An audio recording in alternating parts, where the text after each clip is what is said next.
And here we have eosinophils, monocytes, and then basophils is kind of like an allergic reaction.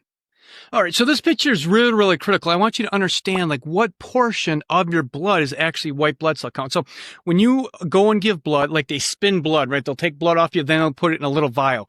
And then what they do is they spin this blood very, very fast and different things separate here. So what you're looking at is right here is 45% of your spun blood is actually your red blood cells. So if we go and look at this, so the spun blood right here, the RBC right here, this right here is going to indicate how much red blood cells you actually have. That is measuring this portion right in here.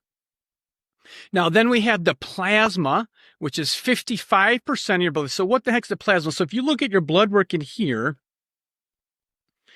this right here is going to be all the plasma stuff. So you're going to see the salts and the minerals and the water and the proteins like total protein, albumin. You can see that this is going to be standard blood work. Okay.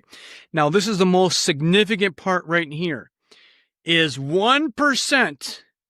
1% of all that blood has to do with your white blood cell count. So this is the white blood cell count right here. Only 1% of all your blood right here, only 1% has to do with the white blood cell count, which is your immune system. So what is that telling you? That is telling you that 1% is very, very critical. So if that's out of balance, you're going to be out of balance. If that's out of balance, you're going to have autoimmune disease or a possible autoimmune disease or an increased immune system or a suppressed immune system. So this is where you really got to dive down in your case. And if you have some kind of chronic condition, you probably have some dysregulation with your immune system, your white blood cell count. So we need to investigate in that so you understand what's going on.